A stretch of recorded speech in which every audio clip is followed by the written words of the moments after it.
کیا جو اس سے پہلے کوئی دستور انقلاب پیدا نہ کر سکا اور نہ اس کے بعد آج تک ترتیب پانے والے دستور یہ صلاحیت رکھتے تھے کہ وہ انسان کو اس مرتبہ اور مقام پہ کھڑا کریں جس مرتبہ پہ اللہ کے قرآن نے انسان کو کھڑا کیا. اور آج سے قیامت تک کوئی ایسا دستور تخلیق نہیں پا سکتا جو انسان کی ویسی رہنمائی کرے جیسا اللہ کا قرآن کر رہا ہے. انسانی زندگی کے تمام رخ اللہ نے ان کی رہنمائی قرآن میں کر دی ہے. ہم کچھ سمجھ سکیں یا نہ سمجھ سکیں یہ ہمارے فہم، عقل اور شعور کی بات ہے. سمجھتے ہیں کہ نہیں سمجھتے. قرآن قیامت تک کے لیے وہ دستور الحیات ہے جو آنے والے تمام لمحات، تمام واقعات، تمام کمی و بیشی کو اپنے اندر سمائے ہوئے ہیں. اگر کوئی عقل و شعور کا مالک ہے تو وہ اس سے اخذ کر سکتا ہے، اور اگر شعور نے جواب دے دیا ہے، ادراک نے جواب دے دیا ہے، یعنی وہ ذات کا انسان بنا ہوا ہے، تو اس کی رہنمائی، اس کی عقل اور شعور میں وہ اچھائی جس کے پیدا ہونے پہ انسان باکمال انسان بنتا ہے وہ نہیں ہو سکتی جب تک قرآن سے لگاؤ نہ پیدا کیا جائے اور جب تک قرآن پہ نظر نہ ڈالی جائے. قرآن وہ ضابطۂ حیات ہے جس نے انسانی قلب و دماغ میں وہ انقلاب پیدا کیا جس پیدا ہونے والے انقلاب کا موترف قرآن کا دشمن بھی ہے. مگر بدنصیبی کہ ہم اس قرآن کے وارث ہونے کے باوجود بدنصیب ہیں، اس کی رہنمائی سے دور ہے. اور یہ بات ایک اٹل حقیقت ہے، جب تک قرآن اور مصطفیٰ کے فرمان کو پیش نگاہ نہ رکھا جائے گا کوئی نیکی بنتی نہیں، کوئی عمل خیر ہوتا ہی نہیں. وہ عمل خیر وہ ہو جو آسمان سے آیا ہے، جو انبیاء نے دیا ہے، لیکن وہ عمل محمد رسول اللہ کی رہنمائی کے مطابق نہیں تو اس عمل کی کوئی حیثیت نہیں. وہ حج وہ نتیجہ پیدا نہیں کر سکتا جو اللہ کے نزدیک نتیجہ پیدا کرنا چاہیے جس حج کو محمد رسول اللہ کی سنت کے مطابق ادا کیا جائے. حج کرو، طواف کرو، لبیک کہو، سارے ارکان پورے کرو. اگر آقا کائنات محمد رسول اللہ کی سنت کے مطابق نہیں وہ حج اللہ کو قبول نہیں.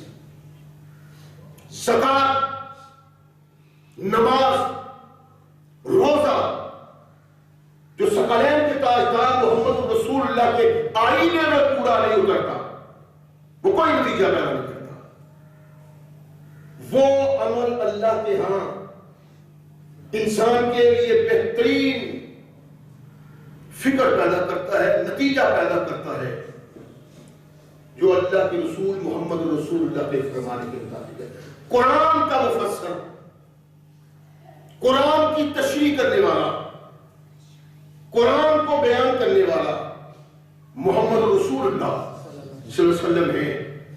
ان کے بیان کے آئینے میں جو کیے جائیں اللہ کے نزدیک مقبول، اور جو اس سے ہٹے کیے جائیں کتنا ہی اچھا عمل کیوں نہیں، وہ اللہ کے نزدیک مردود ہے، مطرود ہے۔ عرض کیا تھا کہ خالق کائنات نے ہمارے اس پہلو نے ہماری رہنمائی کی تھی کہ ہمیں جینے سے مرنے تک کیا کرنا چاہیے، اور نبی رحمت محمد رسول اللہ صلی اللہ علیہ وسلم نے اس کی رہنمائی کی کہ اس طرح کرو۔ اب جو اس طرح کیا جاتا ہے وہ مرنے والے کے لیے بھی اچھا نتیجہ پیدا کرتا ہے، اور جو اس کے وارث ہوتے ہیں ان کے لیے بھی وہ اچھا نتیجہ پیدا کرتا ہے۔ سنت محمد رسول اللہ صلی اللہ علیہ وسلم کی مسلمان کے لیے لازم ہے، ایسے ہی جیسے اللہ کا قرآن جو بیان کرتا ہے اس پہ عمل کرنا لازم ہے، ایسے ہی محمد رسول اللہ صلی اللہ علیہ وسلم کی سنت ہے۔ مرنے کا ذکر کرتے ہوئے ہم یہاں پہنچے تھے کہ رحمت کل کائنات محمد رسول اللہ صلی اللہ علیہ وسلم نے ارشاد فرمایا کہ مردے کو، مرنے والے کو غسل دو، غسل یوں دو، اور فرمایا اس کو جلدی جلدی تیار کرو۔ اللہ کے نبی کا حکم ہے اس کو جلدی تیار کرو۔ کیا رسول ثقلین کا یہ حکم ہمارے پیش نگاہ ہے؟ اور کیا اللہ کے رسول کے حکم سے بغاوت کے بعد ہم یہ کہہ سکتے ہیں کہ ہم محمد رسول اللہ کی امتی اور ان کو ماننے والے؟ روک تو کوئی نہیں سکتا، لیکن حقیقت یہ ہے جو انسان اللہ کے قرآن کا بانی ہے وہ مسلمان کہلانے کا حقدار نہیں، اور جو ثقلین کے تاجدار محمد رسول اللہ کی سنت کا بانی ہے اس کو بھی سوچنا چاہیے۔ اللہ کے نبی ارشاد فرماتے ہیں کہ جلدی جلدی اس کو لگاؤ اور تیار کرو۔ میں نے اس کے بعد پچھلے خطبہ میں بتایا، لیکن ہماری بدنصیبی یہ ہے کہ ہم مر جانے والے کے بعد اس کے عزیز و اقارب کے انتظار میں کتنے کتنے گھنٹے گزار دیتے ہیں، گھنٹے نہیں بلکہ آج بدنصیبی کا یہ عالم ہے کہ دو دن تک مردے کو رکھا جاتا ہے اپنے گھر میں۔ اگر یہ سبب عذاب تھا تو جب تک تیرے گھر میں ہے، مر جانے کے بعد یہ اللہ کی گرفت میں آ جاتا ہے اور اللہ کا عذاب اس پہ نازل ہوتا رہتا ہے۔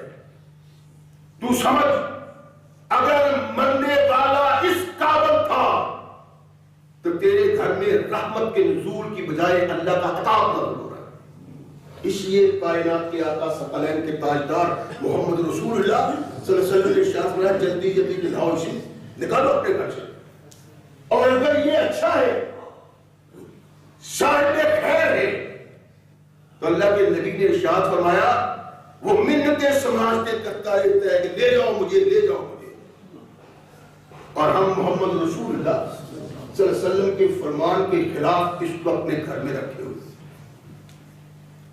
اور رحمت کل کائنات محمد رسول اللہ ارشاد فرماتے ہیں کہ جلدی جلدی اس کو لے جاؤ۔ کیوں؟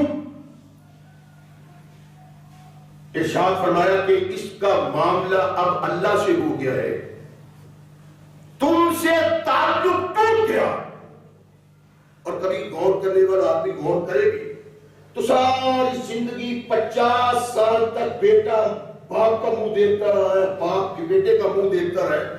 اب باپ ہزاروں میل دور ہے تو انتظار ہے کہ بیٹے کا آگے منہ دیکھ لے، انتظار ہے کہ بیٹا باپ کا منہ دیکھ لے۔ کیا اس میں جان ڈال دیں؟ چہرے کو بدل دینا ہے، حلیہ بدل دینا ہے، اس کا عمل بدل دینا ہے، نہیں، بس مخالفت رسول کے ہم گرگیدہ ہو چکے ہیں، نہ مخالفت کی جاتی ہے، وہ تو کچھ نہیں ہے۔ رحمت کائنات محمد رسول اللہ صلی اللہ علیہ وسلم نے ارشاد فرمایا جب تمہارا کوئی مر جاتا ہے نا، اس کے لیے اچھے الفاظ میں اظہار کیا کرو، ذکر اچھا کیا کرو، اس لیے کہ آقا نے ارشاد فرمایا مر جانے والے کے بعد اس کی برائی بیان کرنا اپنی خرابی کے مترادف ہے، اس لیے کہ آپ کی اللہ کا حضور کون کیا جو اس نے کیا ہے جا کے جواب دے گا، تو ہمیں اس سے کوئی تعلق نہیں۔ اس کے باوجود دوسرا کردار وہ محمد رسول اللہ صلی اللہ علیہ وسلم کی زندگی نے، صحابہ نے جو پیش کیا، اللہ کے نبی علیہ السلام نے اسے قبول کیا۔ نبی رحمت محمد رسول اللہ تشریف فرما ہے، ایک میت قریب سے گزرتی، اللہ کے نبی کے کانوں میں یہ آواز پہنچی کہ لوگ اس کی تعریف اور توصیف کر رہے ہیں کہ یہ بڑا اچھا ہے۔ اصل زندگی یہ ہے جو ہم بسر کر رہے ہیں نا، طاقتور، زور آور، بڑے بڑے پھلے کا، جن کو ان کے سامنے لوگ ان کی تعریف کرتے ہیں، بعض ان کو گالیاں دیتے ہیں، یہ زندگی نہیں۔ زندگی یہ اللہ کے نبی نے سنا کہا وجبت وجبت وجبت، صحابہ اکرام نے سنا، بات آئی گئی ہو گئی، ایک اور جنازہ نبی رحمت محمد رسول اللہ صلی اللہ علیہ وسلم کے پاس سے گزرتا ہے، اللہ کے نبی نے پھر ارشاد فرمایا وجبت وجبت وجبت۔ سیدنا فاروق اعظم سے رہا نہ گیا، خاص کر کے اللہ کے نبی آپ نے اس جنازے کے متعلق بھی وجبت وجبت کہا، اس کے متعلق بھی کہا، کیا وجہ؟ رحمت کائنات نے ارشاد فرمایا پہلا جو جنازہ گیا تھا، پہلی جو میت گئی تھی، میں نے سنا کہ لوگ اس کی تعریف کر رہے ہیں، توصیف کر رہے ہیں، تو میں نے کہا اس پہ جنت واجب ہو گئی۔ فرمایا دوسرا جنازہ جو گیا، لوگ اس کی بد کرداری کا تذکرہ کر رہے تھے، لوگوں کی زبان سے اس کے متعلق یہ الفاظ سن کے میں نے کہا وجبت، اس پہ جہنم واجب ہو گئی۔ الملائکۃ شہداء اللہ فی السماء وانتم شہداء اللہ علی الارض، فرمایا آسمان پہ اللہ کے فرشتے اس کے گواہ اور زمین پہ تم گواہ۔ کوئی کیا کہتا ہے، یعنی اس سے یہ بنا نہیں کہ میں کسی کو کہتا ہوں تو بڑا بول رہا ہے، یہ ہے وہ ہے فلاں ہے، نہیں، میری بات نہیں، آپ کی بات نہیں، متقی پرہیزگار مراقبت کی بات ہے، جس کے دل میں توحید کا بھوکا لگا ہوا ہے اور توحید یوں سمائی ہے کہ شرک اس کے قریب نہیں پھٹکتا اور سنت اس کے دل میں یوں پرورش پا رہی ہے کہ بدعت قریب نہیں پھٹکتی، اتقاء رکھتا ہے، پرہیزگار ہے، اللہ والا، نیک عمل کرنے والا ہے، اس کی زبان سے جو نکلتا ہے وہ مرنے والے کے لیے ایک نتیجہ پیدا کر دیتا ہے۔ رحمت کائنات محمد رسول فرمانے کا مقصد یہ تھا کہ مرنے والا ایسا مرے کہ جانے والے اس کی تعریف کرتے ہو، اللہ اس کے لیے جنت کا سرٹیفکیٹ جاری کر دیتے ہیں۔ میں جو باتیں کرتا ہوں نا، وہ بدعتی کے لیے مشرک نہیں، شرک کرنے والا، بدعت کرنے والا، گناہوں کا ارتکاب کرنے والا، اللہ کا بھاگی، رسول کا بھاگی لیکن کلمہ پڑھنے والا، اس کی بات نہیں۔ توحید پرست اور توحید پرست بھی متقی اور پرہیزگار کی بات ہے، دوسرے کی نہیں۔ اللہ کے نبی نے ارشاد فرمایا یہ باتیں اس کا نتیجہ سامنے لاتی ہے جو لوگ کرتے ہیں، اور کہا جب اس کو لے جاؤ چلیے جا رہا تو کرنا کیا ہے؟ جلدی چلو. ہم کیا کرتے ہیں؟ کیوں چلیے واسعوا بالجنازہ. مسلم کی روایت ہے کہ جنازے کو جلدی لے کے چلو، جلدی لے کے چلو. اللہ کے نبی محمد رسول اللہ صلی اللہ علیہ وسلم نے اس تاکید کے ساتھ اور یوں بے قرار بتقرار ارشاد فرمایا کہ صحابہ رسول اس کے متعلق بہت سختی کیا کرتے. ہم نہیں کرتے. ہمارا کیا ہے؟ جنازہ اگر فطرتی طور پہ آدمی عام حالات میں جیسے چلتا ہے، اس نے وزن اٹھایا ہو اس سے تیز چلتا ہے. یہ فطرت ہوتی. جنازہ لے کر لوگ جلدی چلتے ہیں تو ایک آدمی آواز دیتا ہے ٹھہر جاؤ، آہستہ چلو، آہستہ چلو، آہستہ چلو. اللہ کے نبی کہے اسرعوا، جلدی کرو. میں کہوں آہستہ چلو تو یہ کائنات کے آقا محمد رسول اللہ صلی اللہ علیہ وسلم کی مخالفت ہے. اور لوگ کہتے ہیں، سننے والے سنتے ہیں، میں بھی سنتا ہوں، آپ بھی سنتے ہیں، کسی میں جرأت نہیں ہوتی کہ ایک بدعتی انسان کو کہے کہ اللہ کے بندے تو رب کا اور رسول کا بانی بن رہا ہے. اللہ کہتے ہیں ماتا کا رسول فخذوہ، جو تمہیں میرا محبوب کہتا ہے اس کو اپناؤ، اور محبوب کہتے ہیں اسرعوا بالجنازہ. تم کہتے ہو ٹھہر ٹھہر کے چلو، آہستہ آہستہ چلو. کیوں؟ لیکن صحابہ نے کبھی ایسی چیز برداشت نہیں کی تھی. عبد الرحمن بن سمرہ فوت ہو جاتے ہیں. جنازہ کیا ہو رہا ہے؟ جنازہ لے کے باہر نکلتے ہیں. بصرہ کا گورنر زیاد ساتھ ساتھ ہے.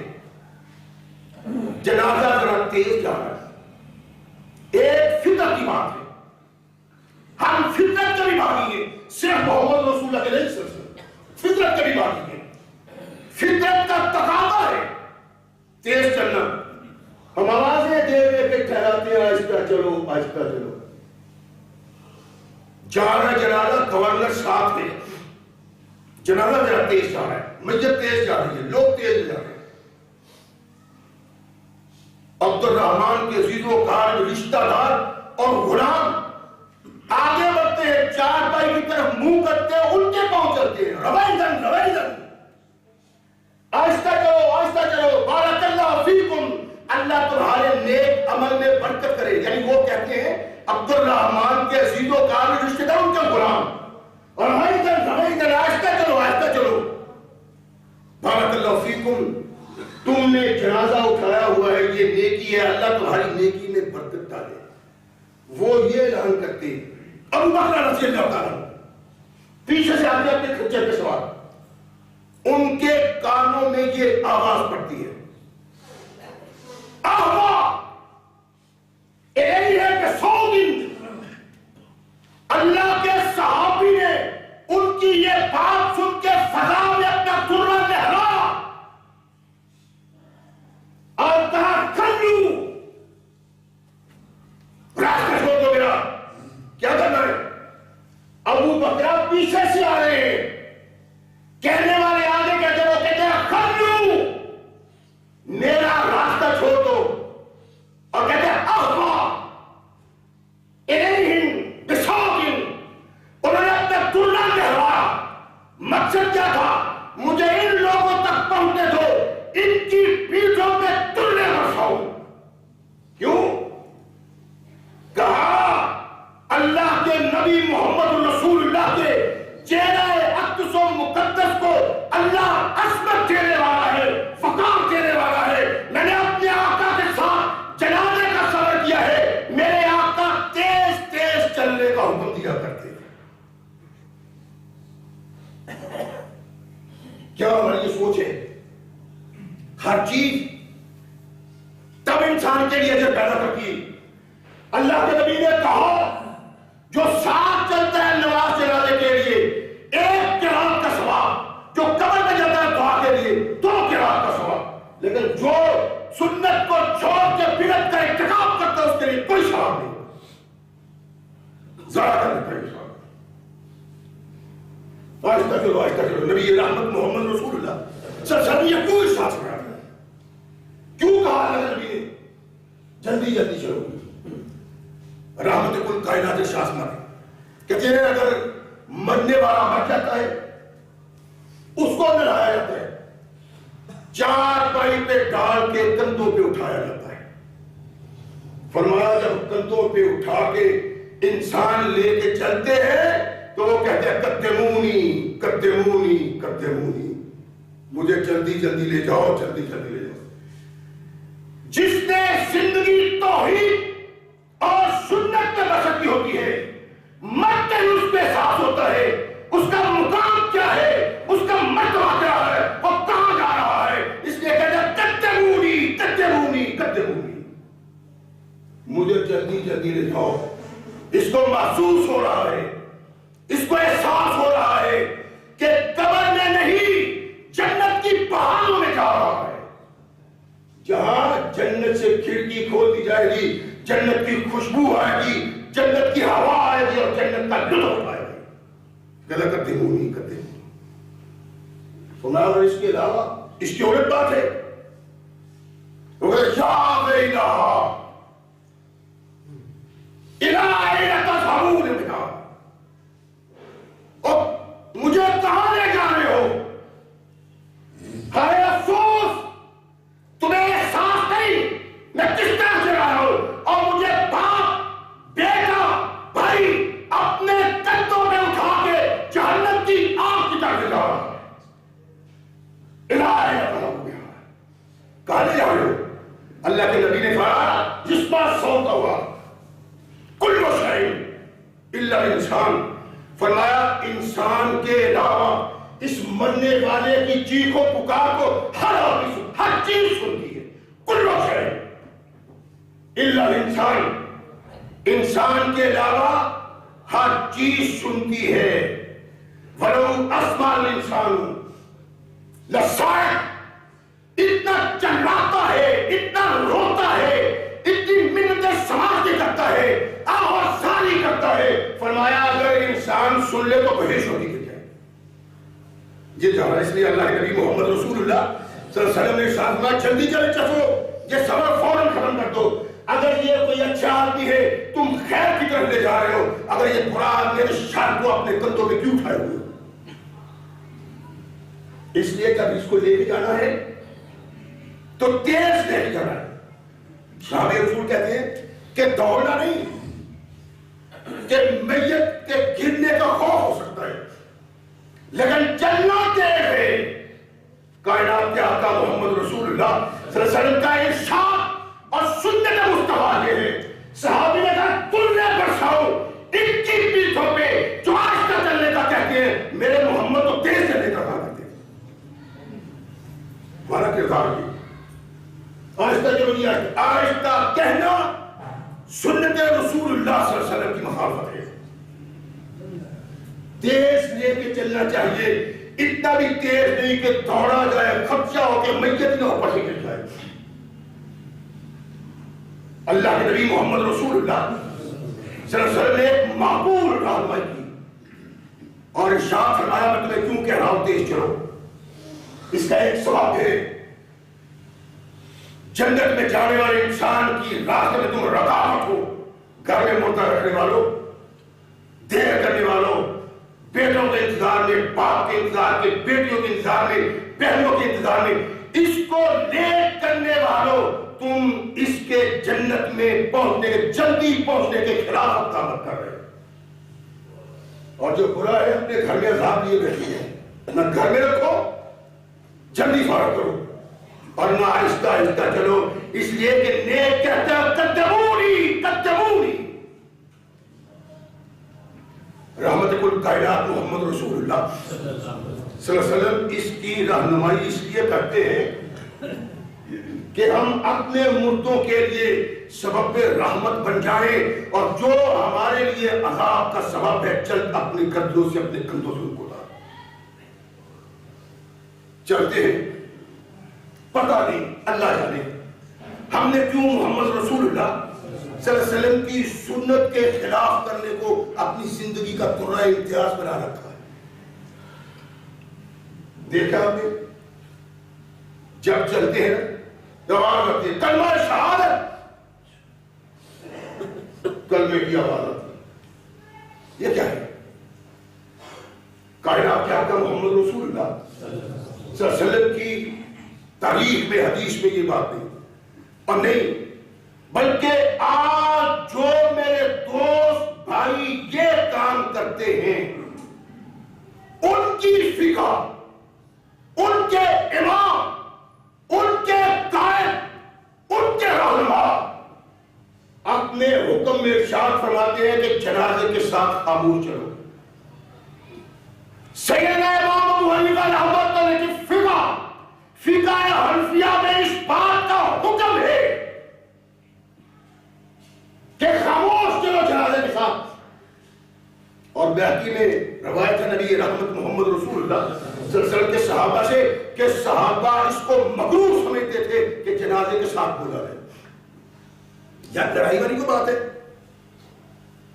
تیرے کو میری منہ سے سن رہا ہے، اگر اس کو اطمینان نہیں وہ اپنے مولوی کے پاس چلے، اس کو جا کے کہ مولوی صاحب یہ جو ہم کلمہ شہادت اور کلمہ پڑھتے ہیں کیا رحمت کل کائنات محمد رسول اللہ صلی اللہ علیہ وسلم جب جنازے کے ساتھ جاتے تھے اللہ کے نبی یہ پڑھتے تھے؟ مولوی خاموش رہے گا، اللہ کے نبی تو نہیں پڑھتے۔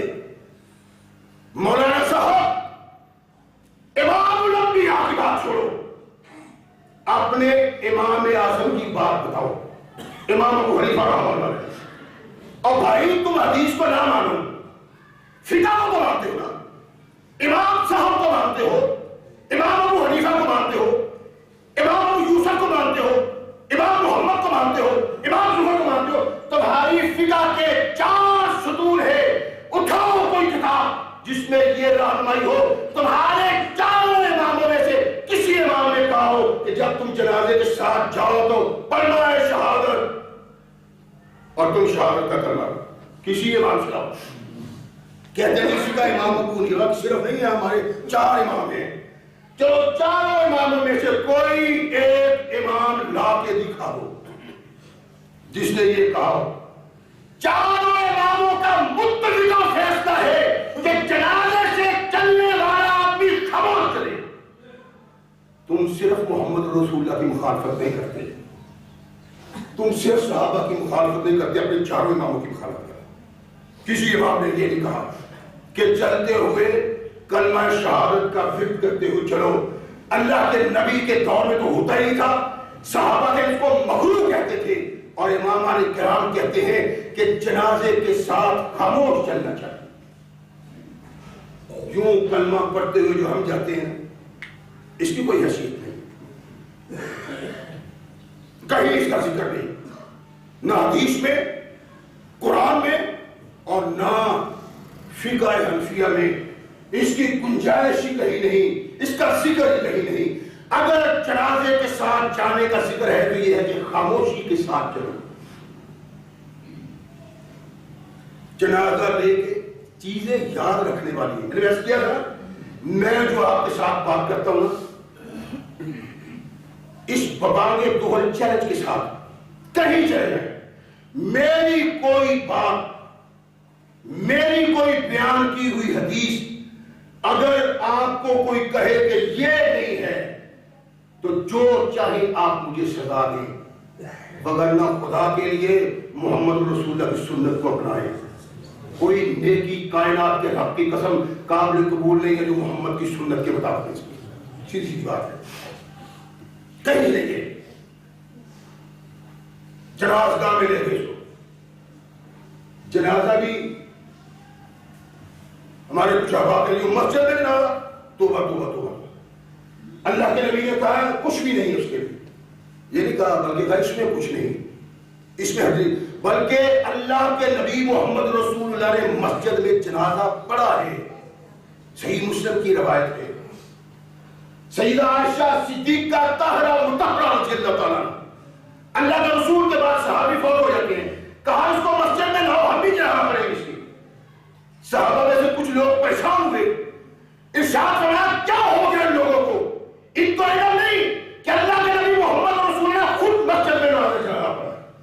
پڑھا جا سکتا ہے، مسجد میں نماز جنازہ پڑھا جا سکتا ہے، لیکن افضل یہ ہے کہ اس کو میدان میں پڑھا جائے، عیدگاہ میں پڑھا جائے، کھلی جگہ میں پڑھا جائے، یہ افضل ہے۔ رحمت الکائنات محمد رسول اللہ صلی اللہ علیہ وسلم جب جنازے کو لے کے جنازگاہ میں پہنچتے ہیں تو صفیں ترتیب دی جاتی ہیں، صفیں ترتیب دو دے ایک آواز آتی ہے، 3 سجدے بنا لو، 3 سے آگے 5 بنا لو، 7 بنا لو۔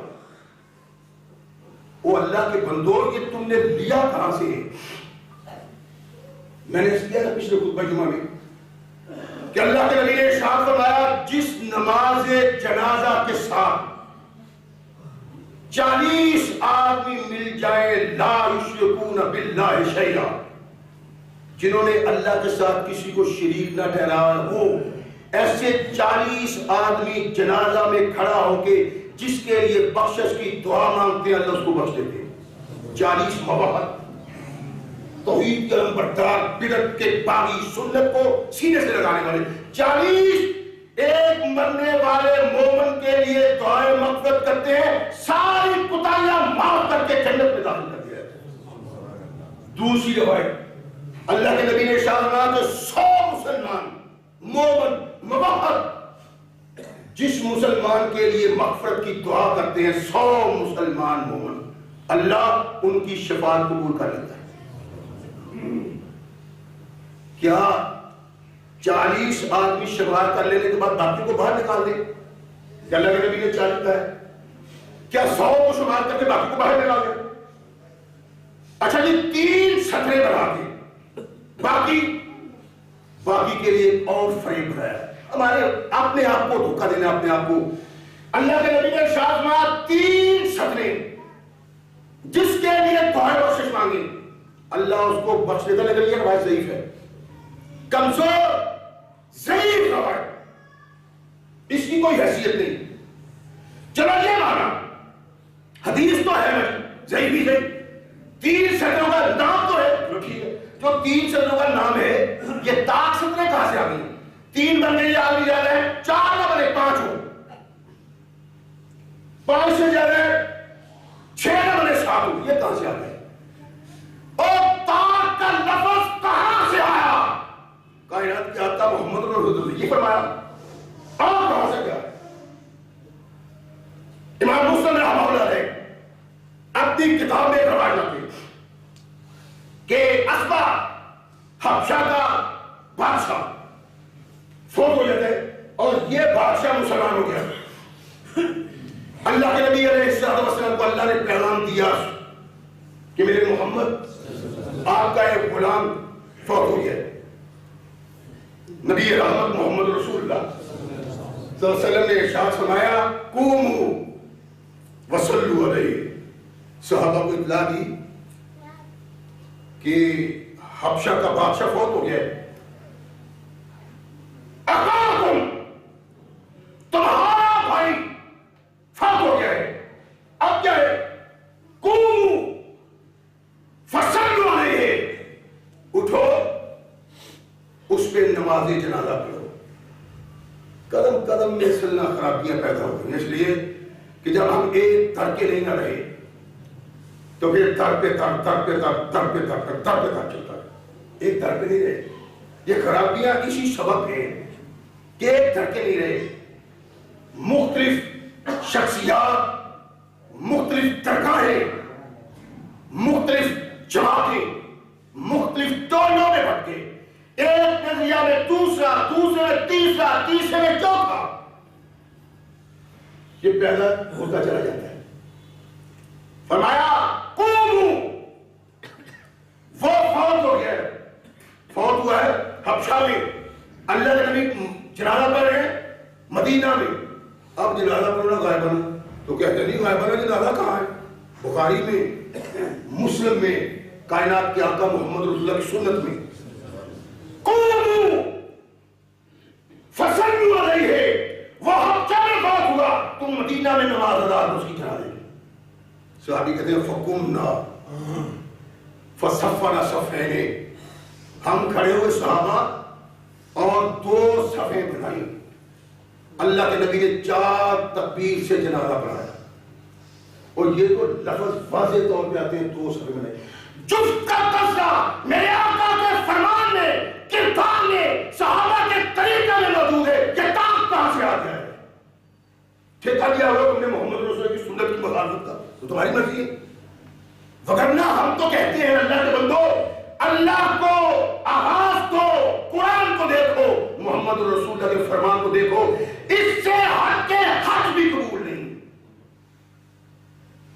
حج اللہ کا فرمان ہے، نبی کائنات محمد رسول اللہ کا فرمان ہے، لیکن اگر سنت سے ہٹتے ہیں تو وہ حج اللہ کے نزدیک مقبول نہیں ہے. سنت کے مطابق ہوگا، جو اللہ کے نبی نے کہا، جو اللہ کے نبی نے کیا، اگر اس سے ہٹے گئے تو وہ حج نامقبول ہے. اس لیے جو بھی کام محمد رسول اللہ صلی اللہ علیہ وسلم کی سنت سے ہٹ کے ہوتا ہے اس کی کوئی حیثیت نہیں. 3 صفوں والی حدیث ویسے ہی ضعیف ہے، اور اگر اس کو مان بھی لیا جائے، 3 صفوں کی بات کو مان لیا جائے، تو 3 صفوں کے بقدر انسان جہاں اکٹھے ہو جائے، مسلمان مومن مرد، ان کی سفارش قبول کی جاتی ہے. اس کا مطلب یہ ہے 3 صفیں ہونی چاہیے. سوچ بھی غلط ہے، فکر بھی غلط ہے، خیال بھی غلط ہے. اصل چیز یہ ہے کہ 40 آدمی، 100 آدمی 3 صدروں کے مقدر اکٹھے ہو جائے تو اللہ ان کی سفارش کو قبول کر لیتا ہے. یہ بات ہے. اس کے علاوہ صدروں کی طاقت والی بات بھی کوئی نہیں، کہاں کہیں لکھا نہیں، کہیں بیان نہیں ہوا، اس کی ضرورت بھی کوئی نہیں، لیکن ہم کرتے چلے جاتے ہیں. سارے کہتے ہیں جنہوں نے کبھی مسجد کا دروازہ نہیں دیکھا، اور اگر کہیں دیکھنا نصیب ہوا ہے قریب سے گزرنا تو مسجد کے دروازے کو دیکھ کے آگے چلے جاتے ہیں. نہ جمعہ، نہ نماز، نہ عید، تو یہ بہت بڑے مناظر ہوتے ہیں. طاق کرو جی، طاق کرو بھائی، طاق کی کوئی ضرورت نہیں ہے. نہیں طاق جفت کا ذکر تو محمد رسول اللہ صلی اللہ علیہ وسلم کی اس حدیث میں ہے، سب کتاب بعد کتاب اللہ وبعدہ مسلم. اللہ کے قرآن کے بعد بخاری صحیح، بھائی بخاری کے ساتھ مسلم صحیح. تو مسلم میں یہ روایت موجود ہے، نبی کائنات محمد رسول اللہ صلی اللہ علیہ وسلم کے صحابہ نے حبشہ کے بادشاہ کے لیے 2 صفیں بنائی اور اللہ کے نبی نے جنازہ پڑھایا. اس کی کوئی حیثیت 2 ہے، 3 ہے، 4 ہے، 5 ہے، 7 ہے، اب کوئی نہیں. بلکہ اس سوچ اور فکر کو ختم کرنے کے لیے ان کو سمجھانا چاہیے بھائی کس راہ پہ دوڑ رہے ہو، اس سے محمد رسول اللہ کی مخالفت ہوتی ہے. رحمت کائنات محمد رسول اللہ صلی اللہ علیہ وسلم صفیں بنا کے، صفیں ترتیب دے کے، ان کو سیدھا کر کے اللہ کے حضور کھڑے ہو جاتے ہیں. میت سامنے. عام طور پہ ہمارے مولویوں کو یہ نہیں پتا کہ میت پہ کہاں کھڑا ہونا چاہیے. میں نے خود دیکھا ہے، کسی اور کی بات نہیں کرتا. یہ جو اہل حدیث ہے نا، جو کہتے ہیں نام اللہ غیر، ہم ہی ہم ہیں اور کوئی نہیں. حالانکہ یہ بات نہیں، کوئی اہل حدیث کسی بات کا ٹھیکیدار نہیں. سارے مسلمان جو محمد رسول اللہ کی سنت پہ عمل کرتے ہیں، جو توحید کے نمبردار ہیں، وہ سب جنت میں جانے والے ہیں. کسی کا کوئی ٹھیکہ نہیں. بلکہ یہ تو انتہا کر دے کہ اب دین سے دور ہوتے چلے جا رہے، جو خود کو اہل حدیث کہتے ہیں، اور تمہارے گھروں میں سب کچھ ہوتا ہے، تم سب کچھ کرتے ہو. اللہ کے نبی رسول ثقلین محمد رسول اللہ صلی اللہ علیہ وسلم سبوں کو ترتیب دیتے ہیں. اللہ کے نبی اگر عورت ہوتی تو اس کے درمیان میں کھڑا ہوتے، اور اگر مرد ہوتا تو کائنات کے آقا محمد رسول اللہ اس کے سر کے مقابل کھڑا ہوتے. یہ رحمت کل کائنات محمد رسول اللہ صلی اللہ علیہ وسلم کی سنت. کھڑے ہوئے. اب اللہ کے نبی علیہ السلام کھڑے ہوتے، مرنے والے کے لیے دعا کرتے ہیں مغفرت. فرمایا اے مسلمانوں، وَلَوْ صَلَّيْتُمْ عَلَى الْمَيِّتِ فَأَخْلَصُوا لَهُ الدُّعَاءَ، اگر تم میت پہ جنازہ پڑھو، میت کا جنازہ پڑھو، اس کے لیے دعا کرو تو اخلاص کے ساتھ اس کے لیے دعا کرو. جو سیاستدان ہیں ان کو تو گولی نظر آتی.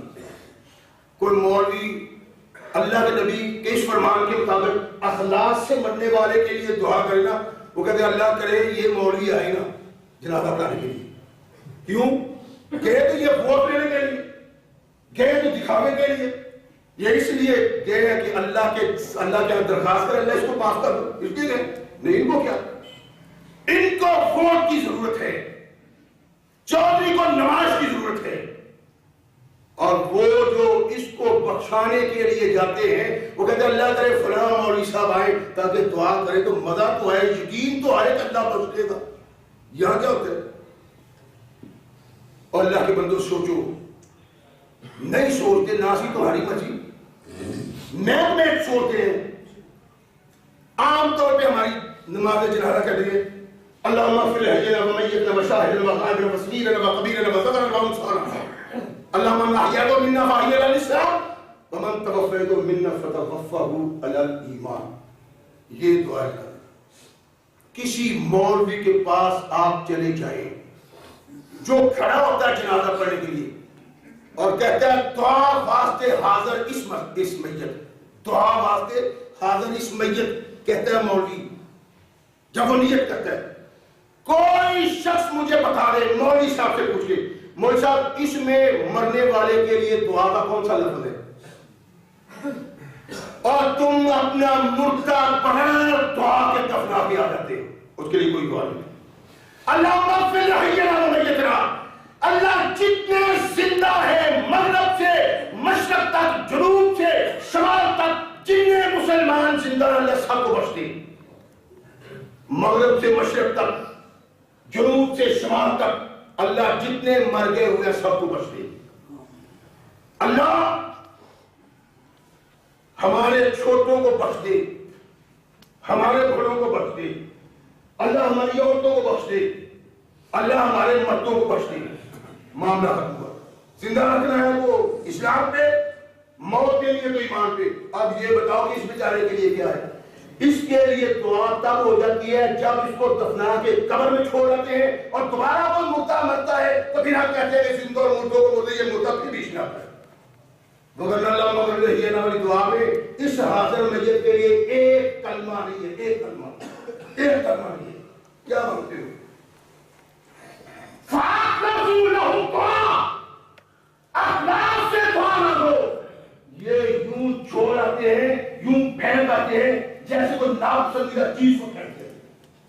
اللہ اکبر، اللہ اکبر، اللہ اکبر، اللہ السلام علیکم۔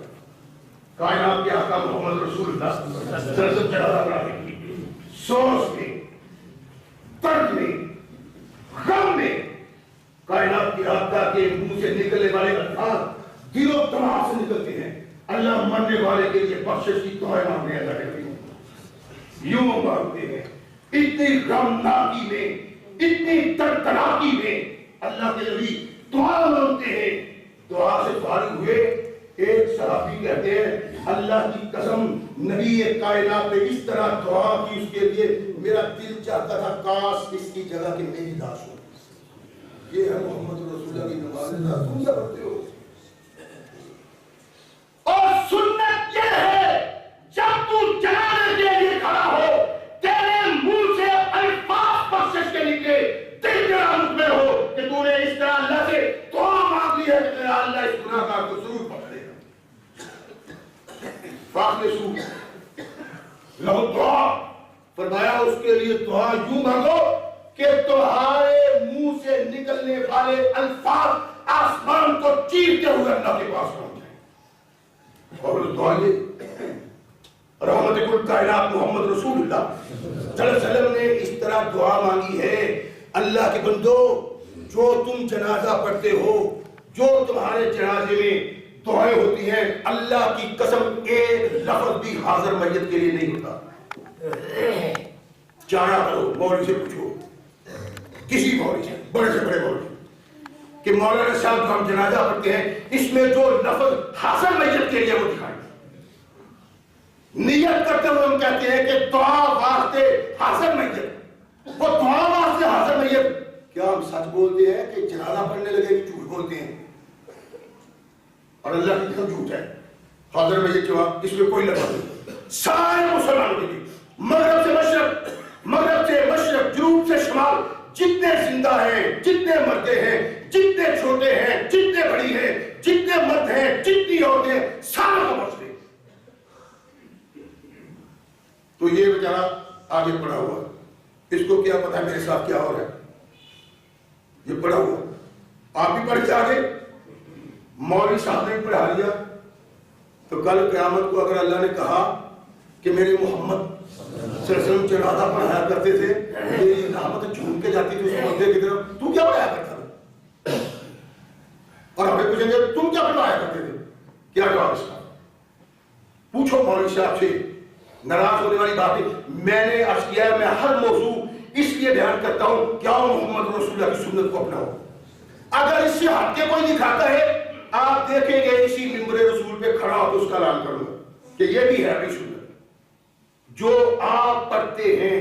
اللہ کے نبی نے یہ دعا بھی پڑھی ہے جنازے میں، لیکن اس جنازے میں اس دعا کو نہیں پڑھا، بلکہ ایسی دعائیں پڑھی ہیں اس میت کے مرنے والے کے لیے کہ صحابی کہتا ہے کاش یہ جنازہ میرا ہوتا۔ یہ کوئی جنازہ نہیں، جنازہ یہ ہے محمد رسول اللہ صلی اللہ علیہ وسلم کی سنت کے مطابق، اذا صلیتم علی المیت فاخلصوا لہ الدعاء، اخلاص کے ساتھ اس کے لیے دعا کرو۔ دعا کے الفاظ منہ سے نکلتے ہوں، آنکھوں سے آنسو گرتے ہوں، فرمایا اللہ کی رحمت جھوم کے آتی، لے جاؤ اس کو قبرستان میں، دفنا دو اس کو۔ نبی رحمت محمد رسول اللہ صلی اللہ علیہ وسلم ارشاد فرماتے ہیں کہ جب تم مردے کو قبر میں لٹاؤ تو کہو بسم اللہ علی ملت رسول اللہ، اور دوسری بات بسم اللہ وعلی سنت رسول اللہ۔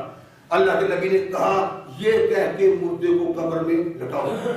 ہم کیا کہتے ہیں بھائی؟ جو ہم کہتے ہیں آپ میں یہ جرت ہے، پہلے حدیثوں میں ہوتی کہ آپ نے مولوی کو پوچھنا کہ یہ آپ کہاں سے لائے، اب ان بیچارے یتیموں میں بھی نہیں، جو چاہے مولوی آ کے کہہ جائے نوٹ لے جائے کھڑے کر لے لو، ان کو گالیاں سنا دے، راز سنا دے، لطیفے سنا دے، شعر سنا دے، انہوں نے نہیں پوچھنا حضرت یہ جو بیان کریں حدیث یہ کہاں سے نہیں پوچھتا، پہلے حدیث کیسے تھے جب حدیث تھے۔ رحمت کل کائنات محمد رسول اللہ صلی اللہ علیہ وسلم کی سنت یہ ہے بسم اللہ وعلی ملت رسول اللہ، بسم اللہ وعلی سنت رسول اللہ۔ قبر میں رکھتے ہوئے نبی کائنات محمد رسول اللہ، اللہ کے نبی نے شام کو رات کو، صحابی کہتے ہیں میں نے دیکھا قبرستان میں نورانیت دیکھی، روشنی میں دیکھا قبرستان میں روشنی، گئے تو نماز جنازہ تھا جس کے لیے روشنی لے کے صحابہ کے کہتے میں نے دیکھا اللہ کے نبی قبر میں اترے ہوئے ہیں اور قبر میں مردے کو لٹا ہوئے کہتے ہیں بسم اللہ وعلی سنت رسول اللہ۔ یہ بھائی جو ہم پڑھتے ہیں یہ کہاں سے آگے؟ کلمہ ہی ہے جی، کلمہ ہی ہے نا۔ اچھا جی اگر کلمہ ہی ہے تو تکبیر کرتے ہوئے چھکرے کو بکرے کو آپ بسم اللہ اللہ اکبر کی بجائے لا الہ الا اللہ کہہ دیں، کلمہ ہی ہے نا۔ اگر مولوی کھا لے وہ بکرا یا مرغ تو مجھے آگے پکڑ لے، حرام ہے۔ اور جو بھی کام کیا جائے سارا قرآن پڑھا جائے محمد کی سنت کے خلاف ہے تو حرام ہے پڑھنا۔ کائنات کے آقا محمد رسول اللہ صلی اللہ علیہ وسلم نے ارشاد فرمایا جب مردے کو لٹاؤ تو بسم اللہ علی سنت رسول اللہ یہ کہو، اس کے علاوہ جو بھی کہا جاتا ہے سنت کی مخالفت ہے۔ اور اگر یہ صحیح چیز ہوتی، قرآن پڑھتے ہیں وہ قرآن ہی ہے نا، اللہ تمہارا بھلا کرے، قرآن بھی وہ ہے جو محمد رسول اللہ جہاں پڑھا ہے، آگے پیچھے نہیں، کلمہ ہی ہے۔ اور اللہ کے بندو کلمہ ہی صحیح لیکن وہ نہیں بات، قرآن ہی صحیح لیکن یہاں محمد رسول اللہ صلی اللہ علیہ وسلم نے نہیں پڑھا۔ وہ اگر یہ کوئی پڑھنے والی چیز ہوتی یا اس سے مردے کو کوئی فائدہ ہوتا تو ساری زندگی میں محمد کریم ایک بار تو پڑھ دیتے نا، ایک بار۔ چیلنج کہتا ہوں آپ جائیں علماء سے کہیں کہ نبی کائنات کی 23 سالہ نبوت کی زندگی میں ایک بار محمد رسول اللہ صلی اللہ علیہ وسلم نے مردے کو قبر میں لٹاتے ہوئے یہ کلمہ پڑھا ہے؟ 23 سالہ زندگی میں ایک اور کائنات کے آقا نے قبر پہ کھڑے ہو کے قرآن پڑھا ہے؟ 23 سال نبی کائنات محمد رسول اللہ کی زندگی میں ایک بار محمد کریم نے قبر پہ کھڑا ہو کے اذان پڑھی ہے؟ کوئی دکھا رہے 23 سالہ نبی نبوت کی زندگی کوئی دکھا رہے، لیکن کوئی نہیں دکھا سکتا وہ اللہ کے بندو جو اپنا حلیہ ہی نہیں رکھتی، اپنی جسم ہی نہیں رکھتی، اپنا جان ہی نہیں رکھتی، کوئی بات ہی نہیں ہے دین میں، تم کرتے ہو۔ اگر وہ محمد رسول اللہ نے اس مقام پہ کچھ اور کیا ہے تو یہ محمد رسول اللہ کی مخالفت ہے، بچ جاؤ۔ اللہ قرآن میں کہتا ہے کہ وہ آدمی جو دنیا میں محمد کریم کی سنت کی مخالفت کرتا رہا تھا اپنے ہاتھ کو اپنے دانتوں سے کاٹے گا، کاش میں نے محمد کی اطاعت کی ہوتی اور فلاں کی بات نہ مانی ہوتی جس نے مجھے محمد کی سنت سے دور کر دیا صلی اللہ علیہ وسلم۔ تو یہ اللہ اور رسول صلی اللہ علیہ وسلم کی رہنمائی ہے، پیغام ہے ہمارے لیے، جینے سے مرنے تک کائنات کے آقا محمد رسول اللہ صلی اللہ علیہ وسلم کی رہنمائی یہ ہے، جہاں میرے آقا نے جو کیا ہے وہ سبب اجر و ثواب ہے، جہاں میرے آقا نے جو کیا ہے میں اس سے ہٹ کے کوئی کرتا ہوں کہ کتنا ہی اچھا کلمہ ہے وہ گناہ ہے، بدعت ہے، کل بدعت ضلالہ و کل ضلالۃ فی النار۔ نہ میرا نہ تیرا، اللہ کا پیغام ہے، محمد رسول اللہ کا پیغام ہے۔ اللہ ہمیں صحیح مسلمان بننے کی توفیق عطا فرمائے۔ وآخر دعوانا الحمدللہ۔